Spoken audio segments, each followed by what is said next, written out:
I pledge allegiance to the flag of the United States of America and to the republic for which it stands, one nation, under God, indivisible, with liberty and justice for all. Once again, welcome everybody out to tonight's council meeting. I'm glad to have you. Look forward to hearing from you. First item on our agenda is the approval of the minutes from the August the 8th meeting. Do we have any questions, changes,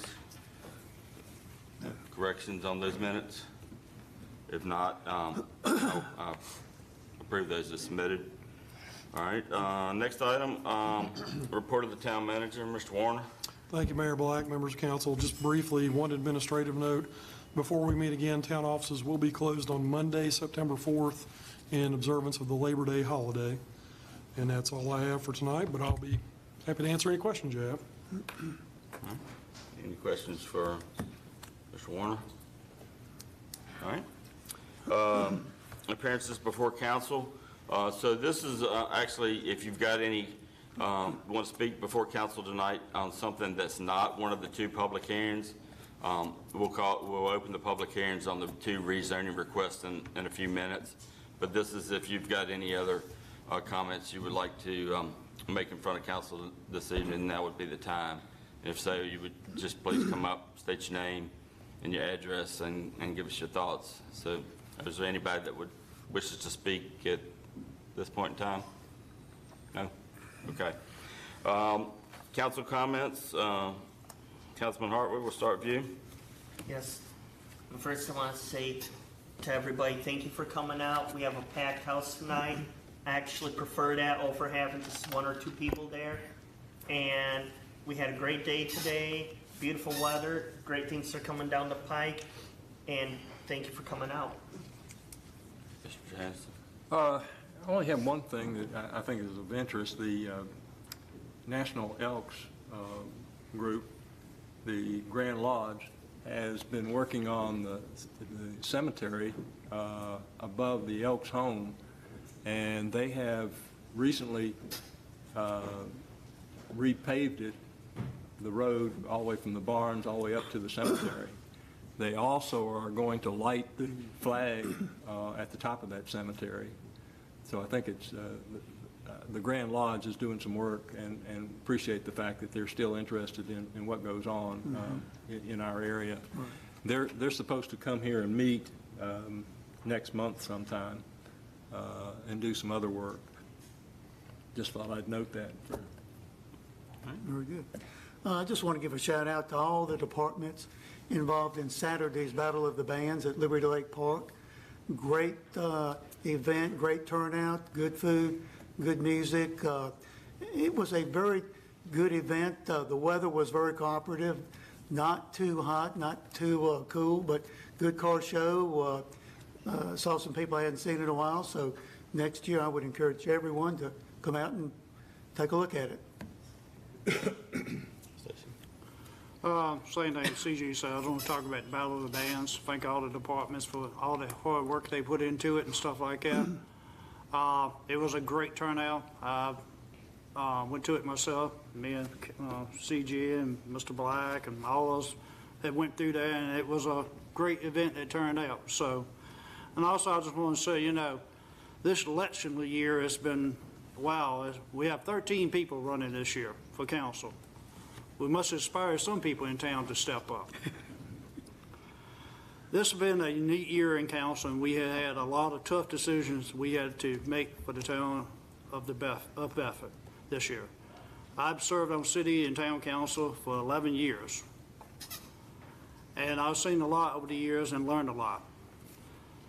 I'm proud to serve my community and the town. That's why I sit here. Thank you. Mr. Carson? Yeah, I just want to say, first of all, welcome to those of you that are here tonight for whatever reason. We're always glad to see you. Bedford had a lot of activity going on this weekend. We had our school reunion at Susie Gibson, first time since the COVID. It was a success. I want to thank the chief, the mayor, Mr. Haley, Councilman Haley, for helping us to celebrate that. But it seems like there were a lot of people out and about. And the Battle of the Bands, I think, was a great success. But I saw a lot of activity in the town of Bedford. And that's what we want. That's what we are looking for. And I'm hoping that we can continue to see that kind of activity. I remember when I was a kid, we saw it all the time. People in town, walking around. Some things we got to do to make sure that that happens. But I think we're on the right track for doing that. I'd just like to see it continue. Thank y'all for being here. Well, I'll sound like a broken record on a couple of things. It was a wonderful event Saturday afternoon over at Susie Gibson. That legacy group is doing an excellent job of preserving that part of our community's history. If you're not aware of what they've been doing, basically during their third phase, they worked on getting the highway sign out next to the visitor center, the new sign over at Susie Gibson, and this third phase is they're working on gathering exhibits to showcase, like I said, the history of the African American high school that was in our community. And it was every time I go to their event, I learn something more about our community, and it's always a pleasure to be with them. Once again, the Battle of the Bands. Thank the Central Virginia Business Coalition and our departments that work together to put that event on for our community. You know, it was a good event. Liberty High Schools had there were what, 3 or 4 band members from our high school that played in that, and very talented musicians, and it was a wonderful evening to be out in the community. The last thing is I'd like to give a shout out to the Bedford Rotary Club. I think they recently, Saturday, did some cleanup over at Greenwood Park, so appreciate them for their service to our community as well. So that's all I have at this time. Report of council committees. Don't believe we've had any committee meetings since the last one, and there are no revisions to the agenda. Okay. So we'll go ahead and move right into the public hearing. Mr. Warner, if you'll read the public hearing notice for the first Notice is hereby given of a public hearing to be held by Bedford Town Council at 7:00 p.m. on Tuesday, August 22nd, 2023, at the Town Municipal Building Council Hall for the purpose of hearing a request for rezoning of tax parcels 198-A-3T and 130-10-8T located on Fuqua Mill Road and Old Dominion Boulevard from M1 Manufacturing and B2 General Business to R3 High Density Residential for a single-family development with over 100 units. This request is being made by DBI Capital Group, LLC of Lynchburg, Virginia. Information has been on file in the Town Office of Planning and Community Development. Anyone who is in favor of or opposed to the request shall now have an opportunity to express his or her views at this hearing. All right, with that, I'll open the public hearing to change the zoning map by rezoning property at the tax map numbers 198A-3T and 130-10-8T from B2 and M1 districts to R3 district. I guess, Mr. Allen, would you be willing to come up and give us a a little bit of presentation to start, and then we'll open it to the public for public hearing. And if you would, Mr. Allen, we'll just let you speak now, and then when we get to the action item, if we got questions, we may ask you to come back up at that point in time, okay? All right, thank you. Thank you. My name is Dole Allen, and I reside at 1056 Summerfield Lane, Forest, and I'm representing DBI Capital Group. We're requesting the rezoning of the property currently owned by the Bank of the James from B2 and M1 to R3 to allow for the single-family development with minimum lot sizes of 0.14 acres. The development will be done in substantial compliance with the conceptual plan. And I think that was submitted as part of my application. The existing B2 property along Independence Drive will remain B2 with a narrow strip approximately 175 feet in width, combining with the narrow strip approximately 400 feet in width currently zoned M1. And that's going to be combined, and we're asking for that to be rezoned to R3 to allow total acreage being 41.75 acres. We feel that there are a number of reasons this makes sense. Bank of the James took this property on default of a loan from the previous owner. It's been for sale for a period of well over 15 years and is not sold. We feel like that's due to the current zoning, especially, and it's currently in 2 different zones. The narrowness of the current M1 strip is not wide enough to accommodate most manufacturing uses. We have planned a new road system to provide connectivity from Old Dominion Boulevard to Bucher Mill Road, but done so with 4 stop turns to calm traffic and discourage through traffic. Traffic engineers that estimate that 65% of the traffic will utilize Independence Boulevard, and 35% will utilize Bucher Mill Road. Our project will generate around 1,250 trips per day. Leaving is a trip end, and returning is another trip end. Only 5% of the traffic is expected to be truck traffic, whereas the current M1 zoning would be much likely to be much more truck traffic. At the Planning Commission, the major concern from the neighbors was traffic, but we believe this proposed development will create less traffic, especially truck traffic, than the current zoning. We submitted a set of proffers that I won't go into, but we are. I think you have those as part of the application, and we are going to adhere to those. Thank you. Right, thank you. All right, we have 2 people signed up. Robert Goode, Mr. Goode.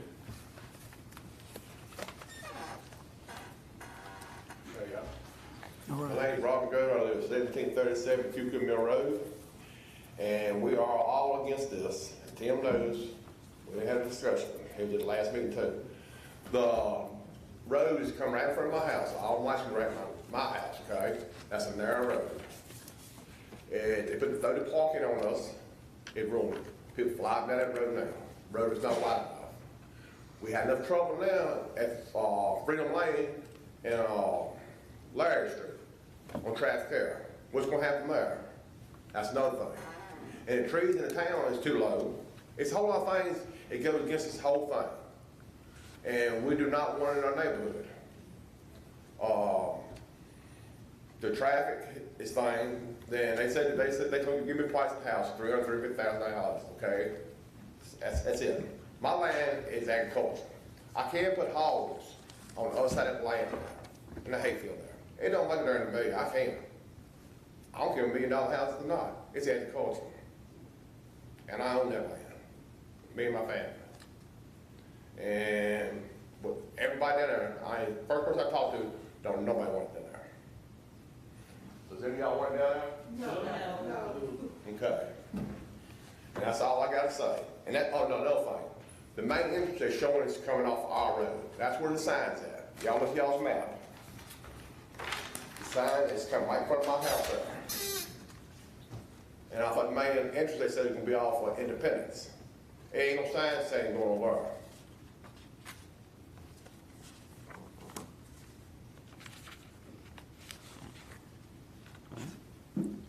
mayor say something to me, he wouldn't say it. All Let's right. take what I think.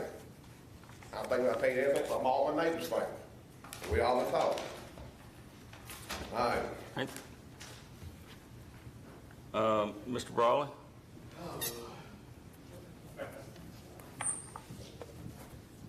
My name is Troy Brawley. I live at 1560 Fuquay Road, Bedford, Virginia. Basically the same thing he just said. I think in front of some of you, I was up here for the park after it was done, and I had a conversation about the traffic and certain things then. And then we're back at it again, and we're talking about the same things. The traffic is terrible through there, and anybody knows that if you got a road coming out on Fuquay Mill Road, there's no way that you're gonna go all the way on Independence and come back around to Walmart. You're gonna cut right over to Walmart and go to 460 through Fuquay Mill Road. You're not gonna go through Independence and go. You're not gonna do it. If you're going to Lynchburg, you're gonna take your butt right on over to Walmart, right on to Lynchburg to 460. If you're going to Walmart, you're gonna go that way, all right? You're not gonna go all the way around Independence. Everybody knows. There's no way you'd be crazy. It just, but anyway, the other thing I want to add to that is, I'm a little concerned too on the water. We got wells, right? I know they got lines run where the city or the town will use their own lines, but how does that affect our water? You know, and then what happens when my well, let's say it does drive tomorrow? Do I have a right to build me another well, or do I just have to get stuck on y'all's, you know, and just say, here you go? Because sometimes I notice the town water will sometimes get that nasty taste and flavor. I know, I don't know much about it, but I do know you get it sometimes. Because sometimes when I go out to eat, I know they got the bottled water to get it. So, you know, again, I want to know how that affects me also. Because I like my well water. That's what I've had 25 years there. That's what I want to continue to have. So, I mean, I know it sounds good, but I just like for the park. I mean, I just don't see it. I just don't see where it's that good of a deal. It's got to be as many places it is in Bedford to put them apartments. It's got to be a better place than right there on that road. It's going to create a whole lot more traffic, not only on our road, but that road and all through there. It's gonna create a mess. Then you're gonna have a lot more accidents. People could get killed. It's already been several many people that's gotten killed on Independence now, am I right? I know two right off the top of my head. So, you know, just got to think about everything before you stand there and approve that. That's all I got to say. Thank you, Mr. Thank Brawley. you. Anybody else wish to speak? Yes, certainly. Come up and, like I said, give us your name and your address for the record, if you don't My mind. name is Bill Thompson, and my address is 1732 Lowry Street. I have the same concerns as people cutting through that as well, but not just the project itself. It's what that project is going to draw to that area, and it's going to make the crowding even worse. So there's going to be lots of stores that are going to want to go in there and make money off those people that are going to be in those places. So it's not just that traffic it's going to create an additional traffic for all those people's needs.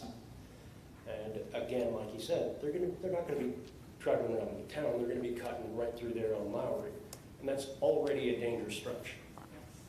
And if you do approve that project, I'd like to know what is the plans to make that safer for people going through. So I'm not necessarily against the project. I just want to make sure all the bases are covered, because there's a lot of kids on those streets, and creating that extra traffic is going to make that extra dangerous. So that's where my concerns lie. Thank That's you. all I really have to say. Okay, sorry. Thank you. Anybody else wish to speak?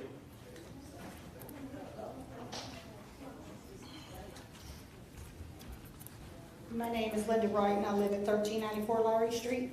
I have grandbabies there.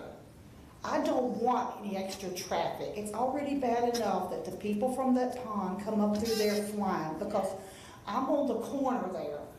My land connects with the county land on Fuqua Mill. There is no way that you can let your kids go out there and play now with the way that that traffic is. To get more traffic through there, that's ridiculous. I had a cat killed here recently with somebody coming from that pond, and I know it was not none of my neighbors, because you know their vehicles. It's ridiculous. I was in a terrible wreck right up there at that yield sign that y'all do nothing about. No stop sign, no nothing. Lady hit me head on years ago. I do not want any more traffic on that road to hurt any of my family members, any of my animals, any of my neighbors. Y'all need to redo this and think of a better place to put this, and not on a little street like Fuqua Mill or Larry Street. My husband, he works overnight. He cannot even sleep in the daytime because of those people going over there to that pond with them loud cars that comes through there, them speeding, and believe me, I know about the speeding because I live on the straight stretch part. It's ridiculous. Please do not let them ruin that road for anybody that lives there. That's all I have to say. Anybody else? No? All right, with that, we'll close the public hearing. And we'll go to the second public hearing. Mr. Warner, if you'll read the notice. Notice is hereby given of a public hearing to be held by Town Council at 7 p.m. on Tuesday, August 22nd, 2023, for the purpose of hearing a request for rezoning of tax parcel 233-A-19T located on Burks Hill Road and Tiger Trail from zoning districts PRD-TNO, Planned Residential-Traditional Neighborhood Overlay, and PMP, Planned Memorial Park, to B2 General Business for a hotel and other B2 uses. The request is being made by D-Day Omstay LLC of Thaxton, Virginia. Information has been on file in the Office of Planning and Community Development. Anyone who is in favor of or opposed to the request shall now have an opportunity to express his or her views at this hearing. All right, with that, I'll open the public hearing on changing the zoning map by rezoning property at tax map number 233A-19T and a portion of tax map number 233A-6T from PRD, TNO, and PMP districts to B2 district. Mr. Patel, is he? Well, ladies and gentlemen of the Town Council of the Town of Bedford, thank you for allowing me to address you today. My name is Om Patel, and I'm here on behalf of D-Day Homestay LLC, a corporation committed to contributing positively to the communities where we operate. We are here today to propose the construction of the first-class hotel in the Town of Bedford, an initiative we believe aligns closely with the town's goals and strategic vision. However, to make this vision a reality, we need your support in approving a zoning change to B2. You may recall that the town conducted a market study in 2021 through 2022, recommending the construction of a hotel with 85 rooms and about 1,200 to 1,500 square feet for meeting area. And our proposal not only aligns with these recommendations, but also enhances them by providing a larger meeting room. We are committed to investing up to, or more than, $13 million, depending on how much inflation hits, you guys all know this, into this ambitious project. The hotel is not merely a building, but an opportunity to offer convenient accommodation for travelers in Route 460, visitors to D-Day Memorial, the families exploring Lake Smith Mountain area, and of course Smith Mountain Lake, and the overflow guests from Roanoke and Lynchburg areas. The first-class hotel we envision will thrive and give support to the local community. It will help restaurants support local retail stores and local tourism. Though this project, we estimate generation of extra income in meal tax, local taxes, and an overall boost in the economy for both the town of Bedford and the county as a whole. But our commitment doesn't stop just there. We're also getting 18 extra jobs through this hotel, and this will allow local residents to contribute and have a thriving and vibrant community. And before I conclude, I'd like to make one big announcement on behalf of D-Day Homestay LLC. We are proud to announce that we have been able to secure Hampton Inn by Hilton for Bedford City. And just right real quick, in conclusion, we firmly believe that our proposal stands as a monument to progress, partnership, and prosperity, the 3 Ps. We kindly ask for your support, consideration in granting the necessary zoning change. Together, we can shape a future that benefits not only our corporation, but the town and county of Bedford as a whole. Thank you for your time and consideration. I'm available for any simple questions, but I will have to hand off any technical ones you guys have for my compatriot over here, Mr. Paul Henniger, from Lumsden Engineering. Just, extra spice. Okay. All right. Thank you, Mr. Patel. Like I said, if we have any questions, we'll when we get to the action item, we'll ask them at that point in time. Is there anybody that wishes to speak on this rezoning request? No? All right, with that, I'll close the public hearing. And we'll move straight into new business. The ordinance to change the zoning map by rezoning property at tax map numbers 198A32-10-AT from B2 and M1 districts to R3 district. Mr. Warner, you want to read the action item? On August 3rd, 2023, the Planning Commission held a public hearing to recommend whether undeveloped property located between Fuqua Mill Road and Independence Boulevard and Old Dominion Boulevard should be rezoned from general business B2 and manufacturing M1 to high-density residential R3. The use requested with this application is for single-family dwelling units on lots with a minimum square footage of 6,000 square feet. At the public hearing, the applicant, as a representative of the engineering firm, described the project and spoke in favor of the request, noting the slope was not conducive to business or manufacturing uses. 4 adjoining residents in the Fuqua Mill Road area spoke in opposition. The primary concerns were the potential for increased traffic, the potential for Fuqua Mill to become a cut-through to Walmart, safety at the intersection at Lowry and Freedom Lane without a stop sign, existing narrow roads, reduced house values, and increased activity and speeding that the new county park has brought. The commissioners asked the applicant about the difference in the proffer for 130 units while the plan showed 123 units. He noted they are unsure of the actual width to get the final number of lots. In response to citizen concerns, the applicant said that 35% of development traffic would be new to Fuqua Mill. The price of houses would start at $300,000 to $350,000 and be market rate, and there would not be an exit to Orange Street since they do not own that land and there is steep topography with a stream.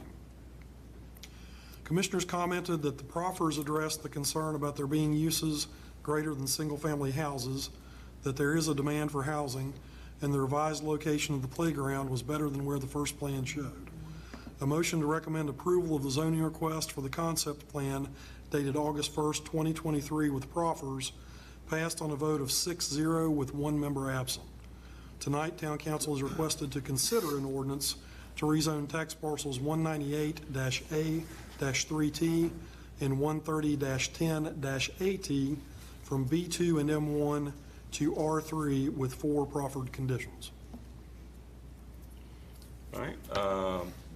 Is there any discussion, or you want to make a motion first, or are there any questions from Mr. Allen? I've got a few, probably. I do. Questions. Mr. Allen, would you step? All right, Mr. Carson. Yeah, I'm listening to them. They're concerned about the traffic that's going to be generated.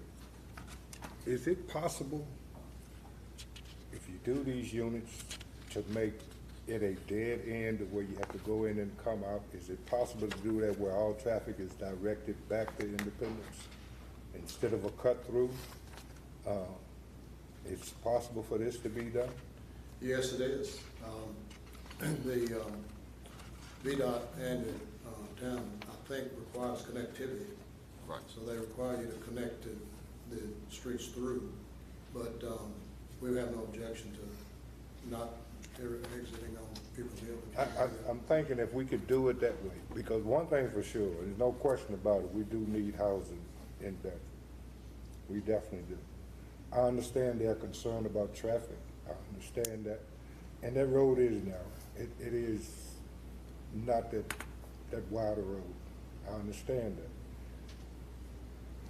So I've been places where they've had developments and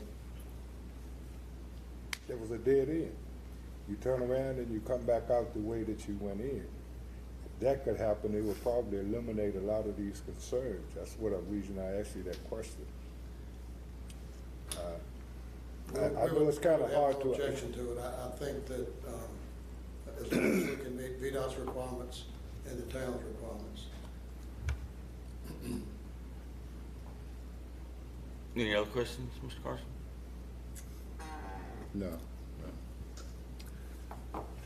Mr. Harvey, did you Okay, have a a question? couple things. One, the 0.14 acres, that seems a little small for what you're gonna be getting for $300,000. I mean, I'm just being honest with you. Some people may look at that and say, hey, looks like I'm being ripped off. You know, people that aren't as well off, that are middle class on down, may not be able to afford $350,000 for a single story. And then people that are wealthier may look at that as not being a good deal. Is there any way you can come down on your prices and maybe increase lot sizes? Well, I'll speak to the lot sizes first. The lot size is dictated by, we meet all of the town's requirements as far as the setbacks. And it is allowed in an R3 zone. That's the reason we're asking for the R3 zone for the smaller lot size. The cost for putting infrastructure in, road, water, sewer, and the town of Bedford's got to put electrical in too, is costly these days. And so we have to, the offshoot of that is we have to go with a smaller lot size. And I've also, you know, I grew up, my dream was to have my lot and mow grass. And as I've gotten older, I don't like mowing grass. But I've also found that the younger generation, they don't care for large lots or large lot sizes. So I don't know if that answers your question or not, but that's my input. I have a quick question for you. I'd agree with Mr. Carson over here about the dead end part or whatever. And yes, we do need growth in town here. We need stuff that brings value to the town, help create revenue for the town or whatever. If we could like Mr. Carson said about that dead end street, I wouldn't have no problem with this issue, but I just want to make sure that the citizens are being taken care of, but also I want the economic growth of our town because we have to grow to survive. Well, as I said, we have no objection to not building that street through as long as VDOT and the town would meet their requirements. Okay. And I guess I'm kind of along the same lines. I am receptive to that, but I'm not clear on if VDOT would accept it or not. That's, Well, and there's a public safety issue. If you've got 130 houses up there, Right. and you've got one entrance into the subdivision, and you've got a major incident going on, that's my thinking too, and that and you need an emergency. there's also, there's other land adjacent to this land that, may be developed at some point in the future. And that's why there is always some connectivity type issues. I think, I understand and I agree that Lowry Street is very narrow right Yeah. now. But I think that can be addressed potentially down the road as well. We could look at potentially widening that street, putting some sidewalks on that street potentially. In the town of Bedford, that's part of our comprehensive plan, is to make a walkable community. I mean, there's gonna be sidewalks in this community. Mr. Allen, can you just give a rough estimate? How much private investment is going into this property? Development and housing, 125 times, a couple $100,000 each. Well, as far as you want the building costs with that too? Sure, I mean, Yeah, I would say that just a rough estimate. probably 250,000 per lot. So 20, what's that? I can't do that math in my head. About $30 million worth of investment. Okay, all right. And you have looked at the site plan. There's no other way to get a second kind of access out to Independence. You know, I've kind of, there's a pretty big ravine up there. Is, well, you've got Old Dominion Boulevard, which is an existing street, and we're connecting to that and extending it, but getting another, the topography just would not hardly allow it. I mean, it would be very tough, if not, if possible. I hate to say anything is, throw enough money at anything is possible, but it would be. It wouldn't be economically feasible to do it any other way. So the question becomes on the dead end, you know, I mean, we had this discussion on a previous development, you know, that, hey, we felt it was imperative that we had 2 entrances, exits into the subdivision when you're talking about this much density. Yes. You know, Especially for rescue vehicles and stuff like that. a fire, right? Yeah, I mean, that's my thinking, Stacy, yeah, yeah. Well, if we move forward with this, will we be trying to do something or do something to Larry Street? I mean, I think that obviously we get VDOT money to construct and do streets and those types of things. So, I mean, yeah, I would think that would definitely should be, as this gets built out, you know, and if it becomes a traffic, you know, traffic issue, can you go into any more detail on how your traffic engineer kind of chose the fact that only 35% is going to use Fuqua Mill and 65 is going to? Well, one of the residents spoke about a trip to Walmart. Walmart's not the only business, and the reason the traffic engineers came up with what they did is Independence Boulevard is it's a more direct route to a major highway than going through Fuqua Mill. And while if you're going to Walmart, you would probably go Fuqua Mill. That's the reason it's as high as it is, 35%. Okay. Any other questions? I'd like to make one other comment. Certainly. You know, traffic is always an issue, regardless. And I would submit to you that even if it's on M1, you know, we're going to have much less truck traffic and traffic in general, depending on the type of business that, if it remained and a business did locate in M1 zone, their only access is out to Fuqua Mill. And so it's, in my mind, that if the property develops in any fashion, it's going to increase the traffic. Okay, a couple things, then I'll make a statement, is for the people here that don't really know much about building a house, what are some of the factors in building a house that have forced the cost to rise drastically? Like, what are some of your materials? And second, is there anything that we as the council could do to kind of help alleviate any of the cost where it's not costing an arm and leg, whether it's a regulation or anything along those lines we could do? You know, I don't think it's, as regulations go, going through a zoning change is it's a cost that has to be passed on. But short of that, there's not a lot, I don't think, that the municipality can do. The big increase in construction costs has been materials, labor, and the infrastructure costs have just gone through the roof. Road, water, and sewer I'm talking about. And building costs, you know, $300,000 is to start a home now. Oh, and one more thing is, now, yes, as far as traffic, as far as safety, I've seen some of these concerns myself. If I turn left and go onto Fuqua Mill, there's a big bush that definitely needs to be trimmed. And, you know, I've seen yield signs, stop signs that light up.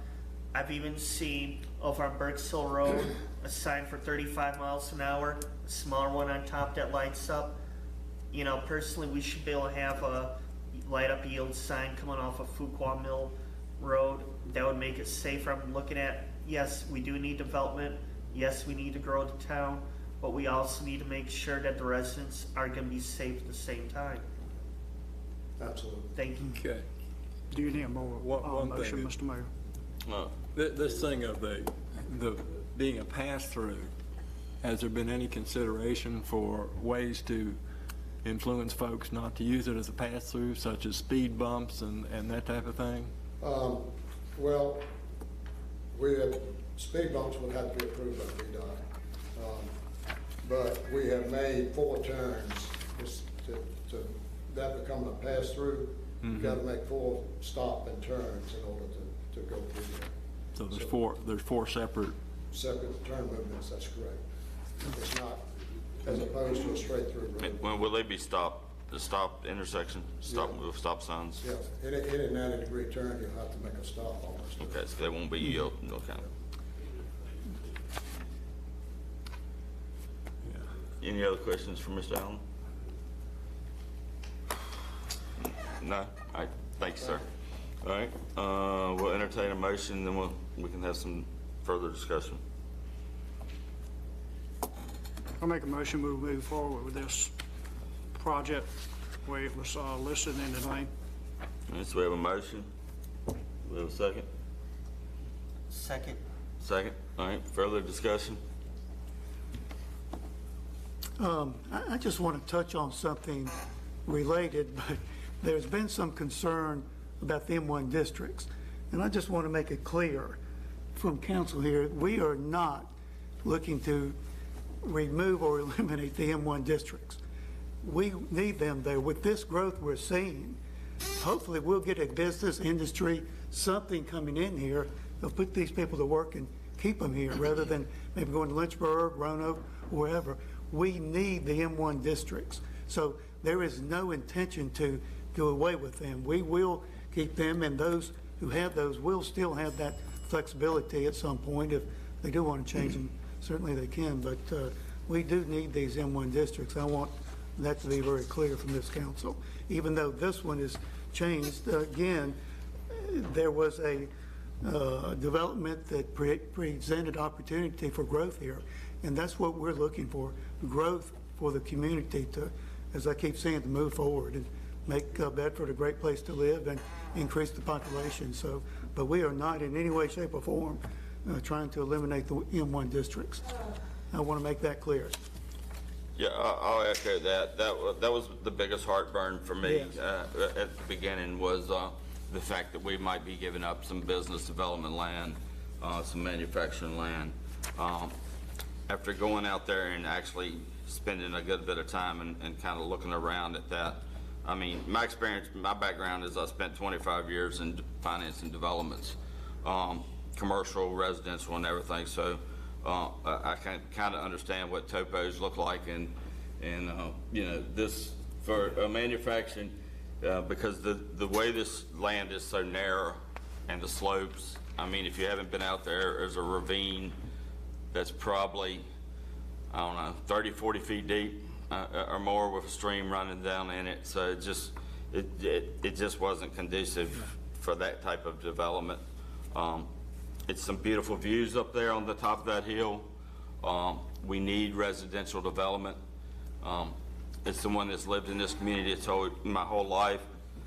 I can remember the last subdivision that was developed with just single family homes only was probably Governor's Hill back in the 1990s. You know, 30 years is long enough to kind of wait for some new residential growth. This is a well-designed project. There is some concerns, and I have those concerns, and you know, I think we can address some of those in the immediate term. You know, by getting out there and making sure you know, trees aren't in the road and looking at that intersection again. But you know, as this project develops out, we need to consider, you know, a capital project to do some improvements on Lowry Street Fuqua Mill Road, I'm sorry, folks, that's not in the town of Bedford. Fuqua Mill Road is not in the town of Bedford. That park is not in the town of Bedford. There's only so much control I can do over that. Obviously, that section from the town line to where this intersection comes out of this subdivision, we can have conversations with the Board of Supervisors about that. My philosophy has always been that to serve our citizens well and try to manage our resources and keep our taxes as low as possible, we have to have some growth. We have to. Communities that aren't growing are dying, and so I'm going to support this project because of the ability to expand our tax base, the ability to get 125 new houses here that will feed our school system. I don't know, Liberty High School's got under 700 students now. When I was growing up here, it's 1,200. So, if we don't help ourselves get some growth, no one else is going to help us. That's right. I hear your concerns. I think it's imperative that we take those concerns into consideration in the future and look into doing some road improvements there. But I don't think that's enough to stop this development. Has anybody talked to the Board of Supervisors with your concerns about that? Yeah. You've talked to the Board of Supervisors? Of the ones on Fuqua Mill that are in half of their lands in the town and half of it's in the county. All right. The public hearing's over, so this is kind of our time to discuss. So I appreciate the comments, but any other? Mr. Shulman, were you at the Planning Commission? Anything that came out of that we need to be aware of? Or? It's the same concerns. We're just, with the proffers as proposed, and as far as a timeline on this, I don't anticipate this being a drop of 125 units right away. This is going to take time to phase in. We need the growth. I understand the concerns. Every time something like this happens, we are going to make somebody angry. There's no way to make everybody happy, but there's no question that this is in the best interest of the entire town. I understand the concerns. I do. Now, we do have the capacity to work to do capital improvement projects for the road, and I anticipate we're going to do that. I think we've been very responsive to the town residents. But it's exactly what we need. As far as semi-affordable residential housing, we need it desperately. Yeah. So I have to support it. I look at this as, you're always going to make somebody mad. You're always going to make someone happy. You're not going to be able to please everybody. That's a guarantee right there. You have to do what you believe is right. By going through with this development, it's going to help expand our base, maybe lower the tax rate, not only for the people that are already in the town, but the ones that are just annexed in. Maybe this could help lower their tax rate. This development, it's worth a shot. That's one of the things I campaigned on, was trying to keep taxes as low as I possibly could, and I stand by that. All right. Any other discussion? Roll call. Mr. Carson? Aye. Mr. Haley? Aye. Mr. Hartwick? Aye. Mr. Johannesson? Aye. Mr. Schoen? Aye. Mr. Stanley? Aye. Mayor Black? Aye. Motion carries with 7 ayes. All right. We'll go to the next action item, the ordinance changing the zoning map by rezoning property at tax map number 233A, 19T, and a portion of tax map number 233A, 6T from PRD, TNO, and PMP districts to B2 district. Mr. Warner. On August 3rd, 2023, the Planning Commission held a public hearing to recommend whether undeveloped property located on Burks Hill Road at Tiger Trail should be rezoned from planned residential traditional neighborhood overlay and planned Memorial Park District to general business. The use requested with this application is for a business class hotel but all B1 and B2 uses would be available. This property was recently transferred to the developer, now the applicant, as part of a performance agreement with the town. Additional land was conveyed from the National D-Day Memorial, and future land is expected from the adjoining Lutheran Church. All would be included in this zoning change. At the public hearing, the property owner described the project and spoke in favor of the request. No other citizens spoke in favor or opposition. The commissioners expressed concern if the use would change from a hotel to reference the performance agreement in place with town council. Another concern was the proximity of a hotel near Bedford Elementary School. If the owner changed or brand of hotel could be something less than a business class level in the future. A motion to recommend approval of the zoning request passed on a vote of 6-0 with 1 member absent. At the time of the Planning Commission action, there were no proffers, but since that time, the applicant has included 2 proffered conditions as follows. The property at tax map number 233-A-19T will not include the following land uses. 1 is a gas station/service station. 2 is a lumberyard. Tonight, Town Council is requested to consider an ordinance to rezone tax parcel 233-A-19T and a portion of tax parcel 233-A-6T from PRD/TNO and PMP to B2 with the 2 proffered conditions. All right,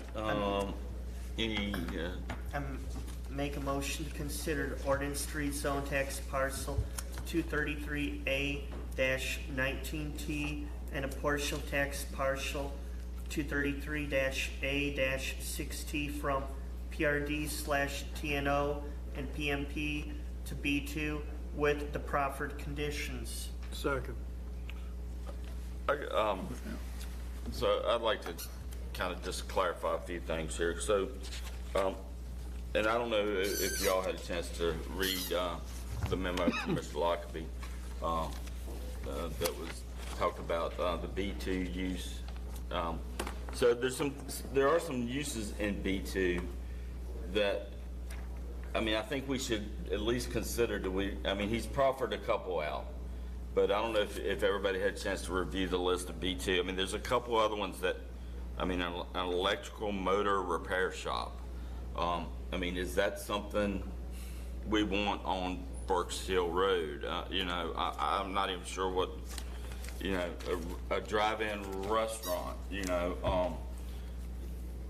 I'm not opposed at all. I mean, we're gonna figure something. We're gonna get you something. Don't worry about that. But I'm just wondering if y'all have considered. I mean, I know you've got the main parcel, and then this other parcel that part of the parcel is going to front Berks Hill Road. I don't know what your uses are. You probably don't even know what your use is for that yet. So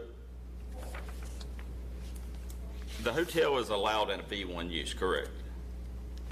So if we, yeah, I know he hasn't proffered that, but we could potentially downgrade the zoning for B2 to B1, correct? And then if he had a use for that didn't meet the B1 right now, he could always come back for that. I'm sure he'd have to subdivide that parcel off probably, but he could come back for a rezoning for that potential use down the road. Is that, am I characterizing that correctly maybe? Correct. The only 2 use districts that include hotel as a by right use are B1 and B2. When somebody asks for a higher intensity use and it's advertised at a higher intensity use or a higher intensity district, then you as a legislative body have the right to choose instead a less intense district. So you could choose B1, say, you know what, I'm glad that you proposed B2, I'm glad we advertised it so that everybody could come up and speak about it if they wanted, but we think that B1 is more appropriate. You have that prerogative as the town council. Because kind of the adjacent properties right now are kind of office use, church. I mean, you know, it's kind of not as intensive as some of these things that are listed on this B2, you know. I mean, Mr. Patel, would you, I mean, would that be something you would you have opposition to that? I mean, or would there be some more things on this list that you would consider proper and off right now? So if you all have concern about a couple of them, we can always put on the proper, but right now we have not planned any as what to come with that 4 acre or something, 4+ acre. Right. But we don't want to restrict ourselves because when we do a 13 million investment one side, everything will grow. No, I get At that time, right. if we say that, okay, if we can do another something bigger, then we don't want to stop right now. But if it is a motor or something is a concern, it's not worth the time and the money after investing that much to go downgrade. Right. You know, Yeah. that use kind of a thing. My only concern is obviously when zoning goes, when we change the zoning, it goes with that land. And, I mean, there's, then it opens up conditional uses for mini storage, when we got enough mini storages. I mean, there's other things there in that B2 that maybe at some point in time are conducive to where you are on Burks Hill. I know that it's been a little more intensive on the other side of the bridge, but there's still a lot of residential right through there too. So I don't know. I mean, like I said, I can go with I just wanted to have that conversation and point that out. Like I said, it's not that I don't want to rezone either way. It's just which one to me is the best. And I could go through this list and say, hey, would you take this out? Would you take this out? Or would it be easier just to say, hey, we give you the zoning for B1, and you come back later if you've got a use that doesn't meet B1, I don't know. Has anybody else got any thoughts? Which one would protect him the most? I guess is what I'm trying to. Well, protect both of us the most, I think. Well, yes, yeah. Protect us. Yeah, both parties. The most would probably be B1. I think it would be B1. He would still have the option later on, if he has a use that meets the B2 conditions, he could come back and make a new zoning application for that 4-acre parcel. Am I right, Mary? I'm not mischaracterizing anything, right? But if we give him a B2 right now, then anything on there in that B2 uses can go there by right, and anything that's a conditional use, which there are some things on there that give me some heartburn. Like I said, in that particular area at this particular time, But that's, I don't know. I know the planning commission did not talk about this because I was at the meeting.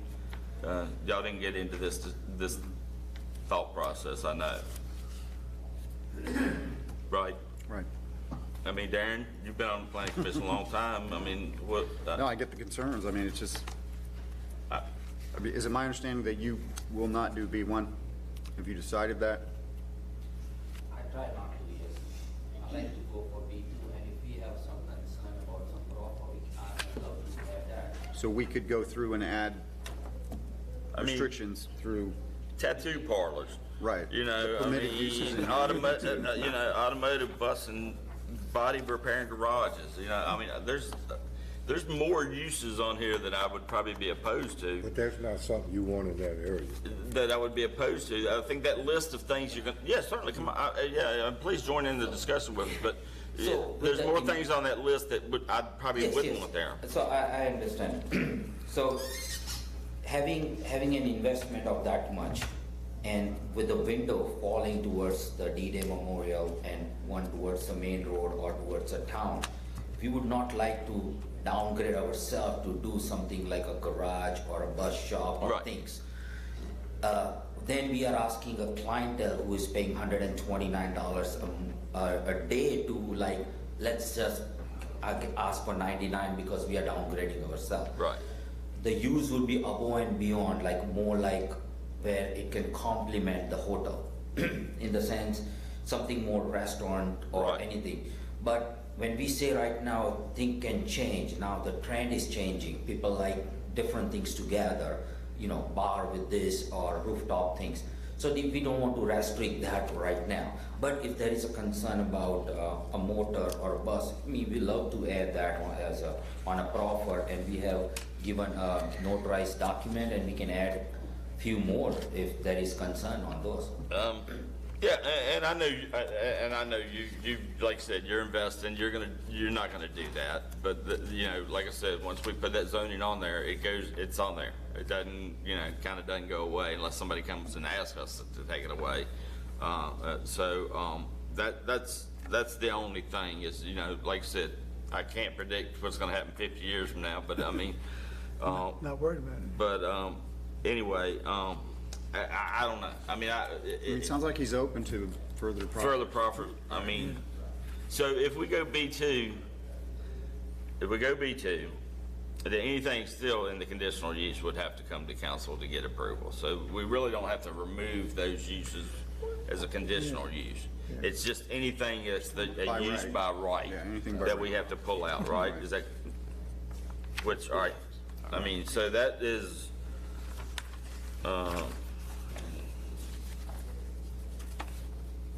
I mean, so it's on page 3 of 7, just so everybody's looking at the same list. I got 1 or 7. Yeah, well, it starts on page 3, right? The one, page 1 and 2 are the B1 uses. Did you want to go to do this? Yeah, I mean, do we want to do this? Yeah, I mean, can we do that and say what and then add that to a motion? How can, or how can we get him, if he agrees to proffer to that use? Mike, how best Yeah, to what handle would you this? recommend? Well, there's kind of 2 ways that you can go about this, right? One way is that you can start going through this right now and go down the list through B1 and B2, and you can do that. The other way to do this is to say, I don't want to delay. You don't want to delay, I okay, don't want to delay. because- I don't want to delay Mr. Patel. He's ready to roll. I do not. That's not my well, intention. then I guess the third way to do it is to, you could come back to, you could tell Mr. Patel and Ms. Zirkle to go work out a list that Mr. Patel is comfortable with and that Ms. Zirkle is comfortable with based upon the direction that you've just given, and come back after we get done with the conversation about the police department facility with an idea of where we're gonna go, where Should they we give propose to him go. our thoughts on what the uses? Absolutely. Right. So right now, if we give, and then we can pick this item back up, and you all can talk. But I mean, we could go through That's fine, yeah, if the you have list. some of those zoning things that you all are concerned Maybe about. he could go through and see what he wants All to right. be kept Would in, that be and everything else we kick out. Everything else we kick out. Would that be easier? So right now, we don't know exactly what we're going to develop. That is the only thing we have it in mind. So we don't know which are the things we're going to develop. So if I say I need this, we're not sure. Right. But if it is a concern from council side that these are the 4, 5, 6 items that we are concerned about, we can definitely, Well, it's only what it's. I mean, he's kicked out. So he's kicked out O, lumberyard, and you've kicked out gas station, service station, which is C. So, I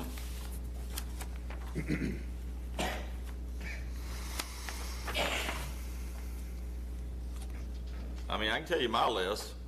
Go ahead. Veterinary hospital. I mean, cabinet and furniture, upholstery shops, that's kind of a little more of yeah, that's one. Car washes, electrical motor repair shops. I'm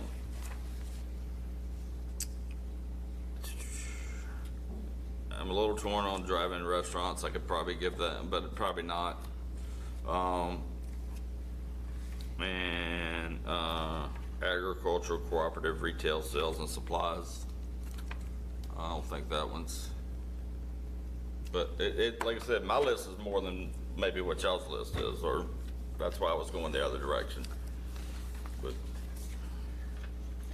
You know, personally, we don't want to put too many restrictions on Mr. Patel here. We do need a business class hotel, that's for sure. And personally, as far as what he wants to restrict on his land and what he's gonna put there, personally, I trust private businesses more than I do the government.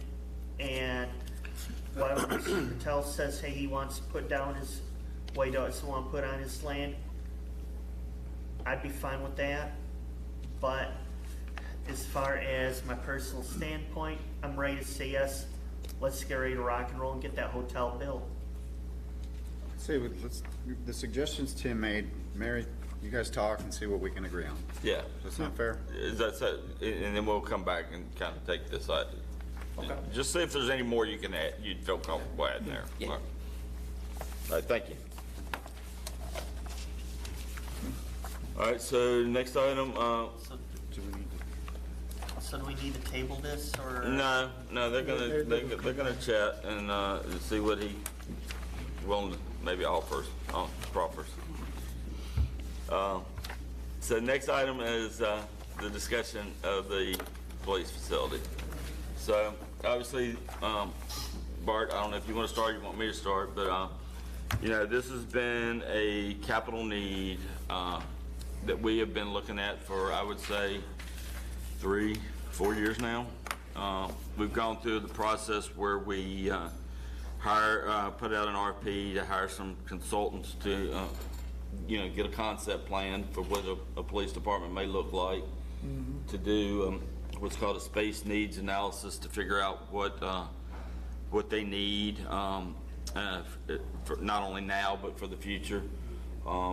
We took that and then we ended up going and issuing an RFP to hire a engineer, architect, design firm, and we went through that process and vetted 3 or 4 different people there, and then we went ahead and entered into an agreement with them to go ahead and design a new police facility.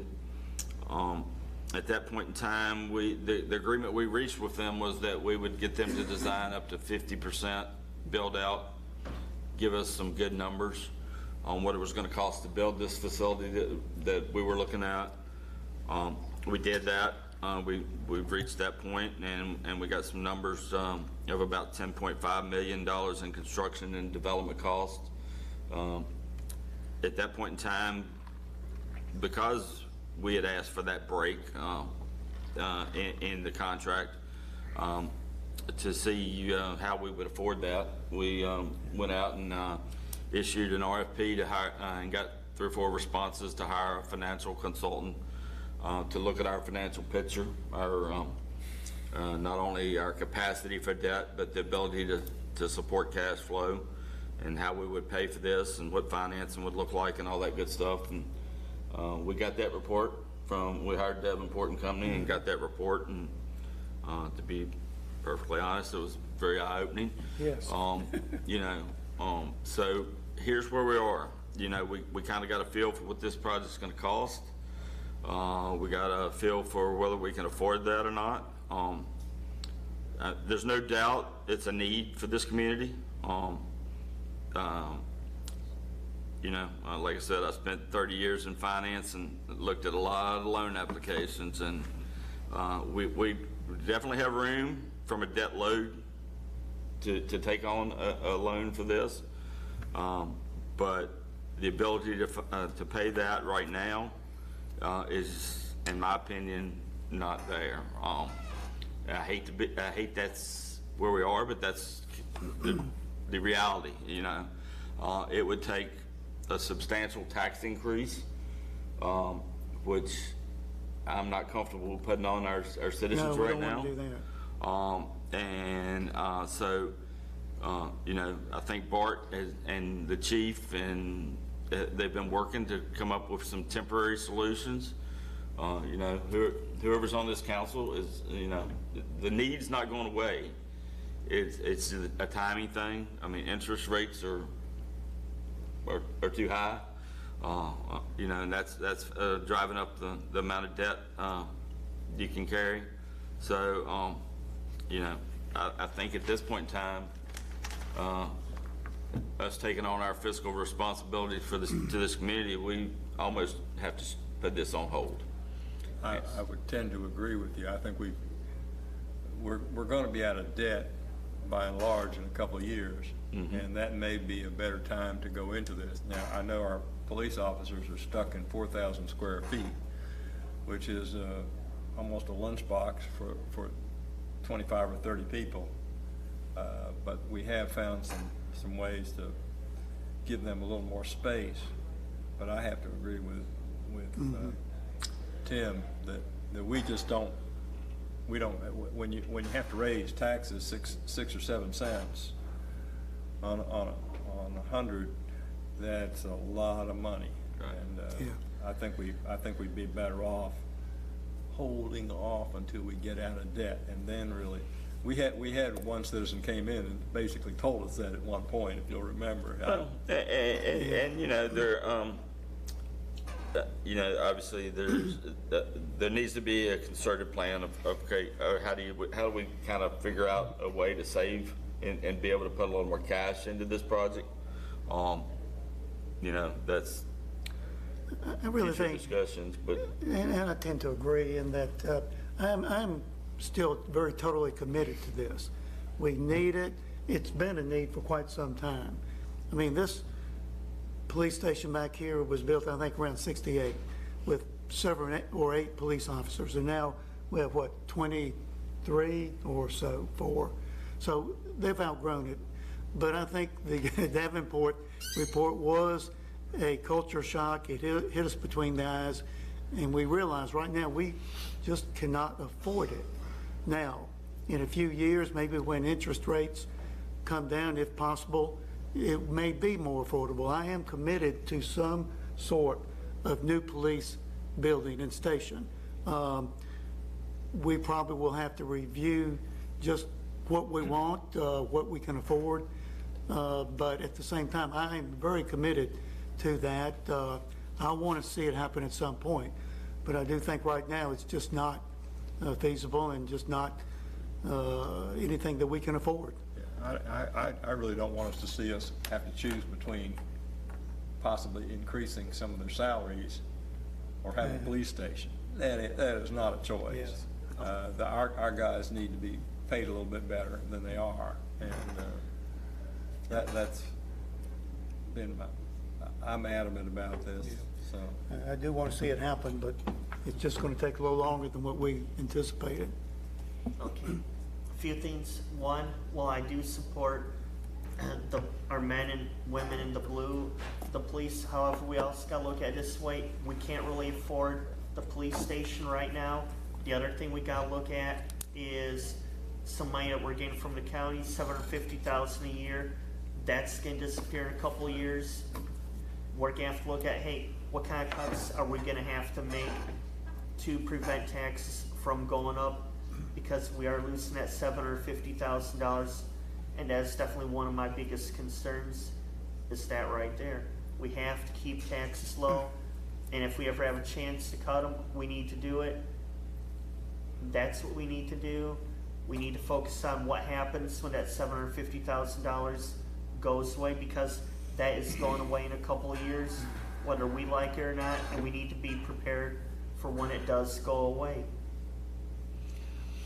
I agree with CG. The police department, we do need a police department. Our police department is totally outdated. Like I said, Bart and Chief Lewis have made some arrangements where it lightens up below where. Would you like us to explain those? yes, if you don't mind, let's get that out in the public, what y'all been talking about, and I didn't mean to interrupt you. No, you go ahead and then I'll. Yeah, because I mean, I think it's important that The idea that we've come up with at staff level is we have what we think is an underutilized structure at Liberty Lake Park in the community building. And we're working with Public Works Director, with police staff. We've decided that we can probably make use of that as a temporary facility that the police department can utilize. And Chief Lewis has talked about assigning some of the officers there. In addition to relieving some of the space crunch downstairs, allowing us to reconfigure that, also gives us some more constant presence at the park, which Yeah. we think is a good idea. I will say publicly, if this works out and it's a great idea, staff gets the credit. If it blows up and it's horrible, it's my fault. So go back to finish what I was saying. Thank you, Bart. You know, it's like I said, when they come back with the figure, it was astronomical out there where we all went, wow.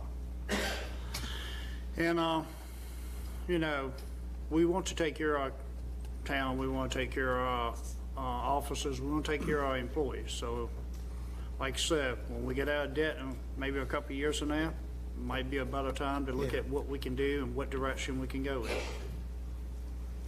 Yeah, I'd have to agree. As far as financially, that was, the report from Davenport was just, it was a gut punch. There's just no way we can do that. We can't afford it. But I like what I'm hearing from Bart. And even though I know we've said, put it off a couple of years till we get out of debt, in the meantime, keep doing what you're doing. You know, think, are there other ideas? You know, what can we do? So to not stop thinking about what we can do, you know, I agree, we can't afford it right now, but it's, you know, keep doing what you're doing. You and the chief, and any ideas, we're open to them. But that was wise, what you did. I like the police presence at the park. I think that's been an issue in the past where there's been some nefarious activity over there that hopefully that'll help with that. But just, you know, improvise, keep thinking. Yeah, I like that idea. And I guess the bottom line here is, even with all the talking, is that right now is not a good time, we just cannot afford it. And we was all excited about it, but once we got the report in, it sort of took the wind out of those sails. You know, we look for other options. God knows they need it, they deserve it. I'd like the idea of Liberty Lake Park relieving some of that pressure on them. And that's a good idea. We may move forward with that. And who knows what other ideas we can come up with. But the bottom line here now is just not a good time for us to invest a lot of money to a brand new police department. It's not the time.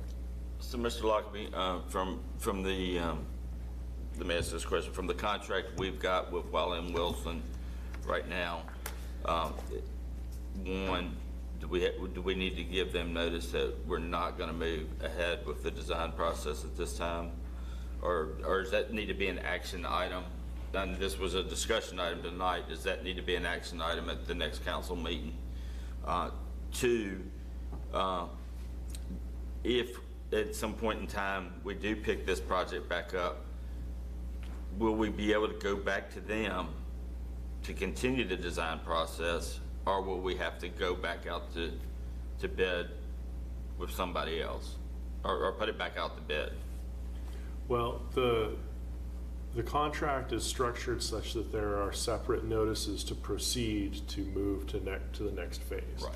So if we stop, in theory, if we just stop calling them, they stop working. But realistically speaking, we would give them notice, hey, this is going to go on ice for a couple of years before until we feel like we're in a fiscal position for us to be able to really consider moving forward with the financing necessary to put this together.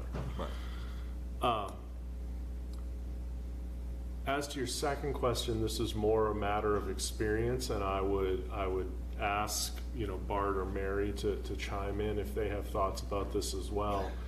My experience with engineers is that well, first off, with respect to the contract, we can hold the contract open. We can do an amendment to hold the contract open for at least a few years. I would need to look at exactly how many the code limits it to, but I want to say it's 4 or 5 or something. Secondly, the contract provides that the plan is our intellectual property. That's what I was going to ask you next. So if you want to stay with Wiley Wilson, and let's say you come back to it in 3 or 4 years, they would want to update the plan to make sure that there have been no significant code changes, You have no idea if it's going to be exactly the same cast of characters. It could be that Randy Vaughn retires. You just don't know. They will want to spend a little bit of time going over the plan again to make sure it continues to meet everything. My experience is that if for whatever reason you decide to go to a different engineer or architect to take that plan and update it, they will actually want to put a pretty substantial amount of time into it, and therefore a pretty substantial amount of expense like starting out of over. your pocket. Yeah. It's better than starting them off with nothing, Right. but it still costs a pretty penny to get them to go over the plan that you've got and bring it up in their eyes to what they want it to be. So those, I think, would be your options. I think probably staff would have to go back tomorrow and make sure that there wasn't going to be any issue with basically holding the contract open for however many more years and figure out how many years that would be that you'd be allowed to under the procurement code. I just don't know off the top of my head. Okay, so, all right. So there might be, you all can get that information, and then you all would let us know if we need to do any kind of formal action. I mean, I think you got the consensus knowing what, but if we need to take some type of formal I'll have that action. conversation with Okay, Wally Wilson. fine. All right, let's see here, while we're here, let's go back. Barry, you wanna, got any update for us or any kind of, or Mr. Patel, or whoever would like to see where we. I don't mean to speak on behalf of the developers, so I may look back to him to be sure that this is what we have reached an understanding of while we were discussing it. Okay. We're on page 3 of 7. All right, hold on. Under 60902 permitted uses. All right, just a We're working second, only like, in B2. 3 seconds. Yeah, 3 of 7. All right, 60902, letter C, automobile service stations, okay, cabinet and furniture upholstery shops. Moving to the next page. F, electrical motor repair shops. To K, which is veterinary hospital or animal shelter for small animals.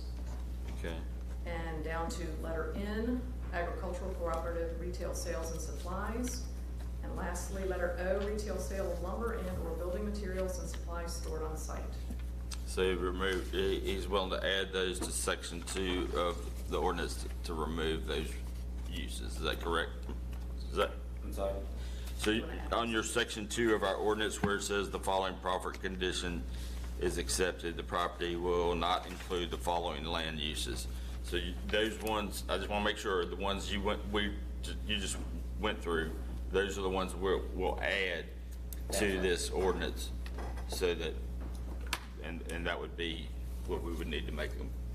Is any I mean, I think that's a fair compromise. I mean, it's not kind of all the way I'd want to go, but I think that's You wanted to keep E? he wants to keep E, the car washes, and the restaurant drive-in.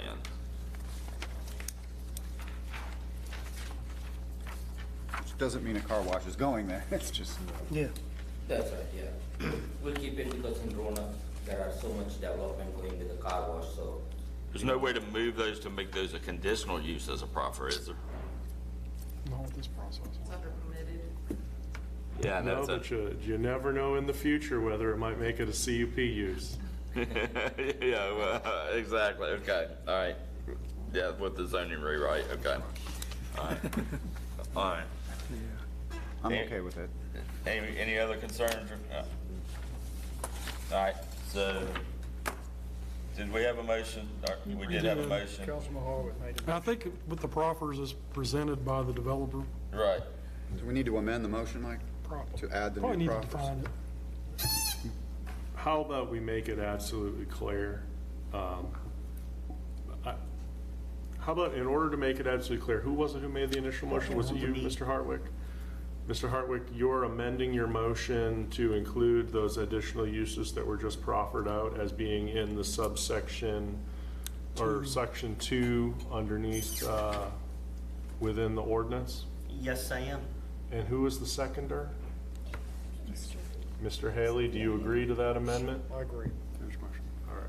Okay. Sorry for doing, jumping in there. No. I mean, I want to get this right, you know, I mean, all right, so, We have a motion and a second. Any further discussion?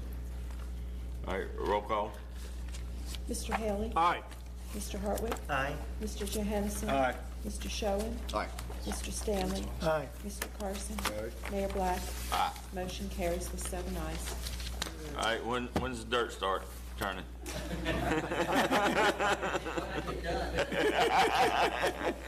Break out the shovels.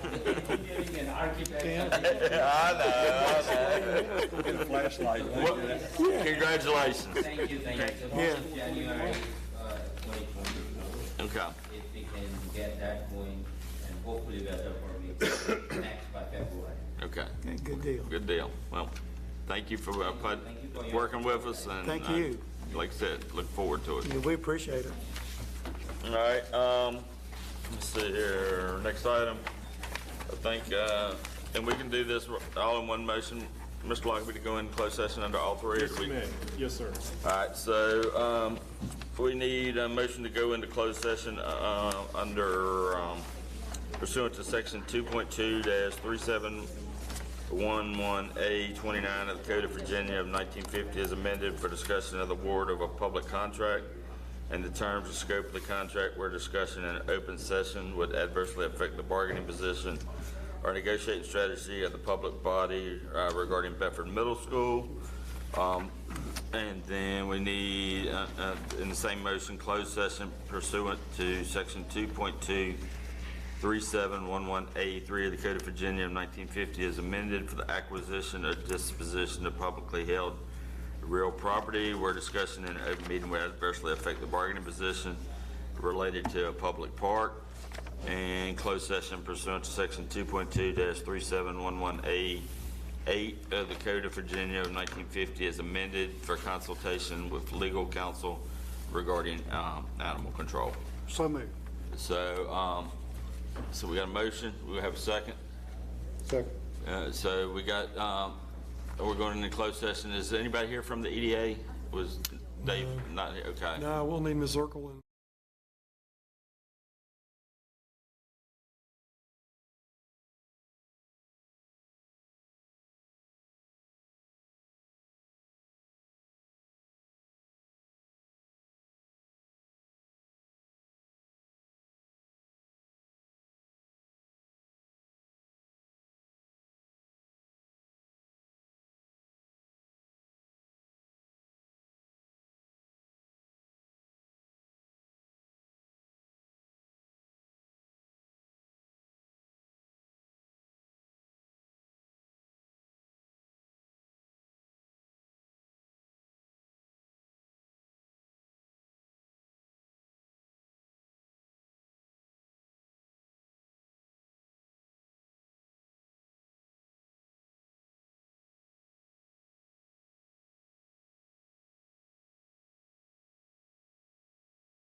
certifies that one, only public business matters lawfully exempted from open meeting requirements by Virginia law were discussed in the closed meeting to which this certification resolution applies.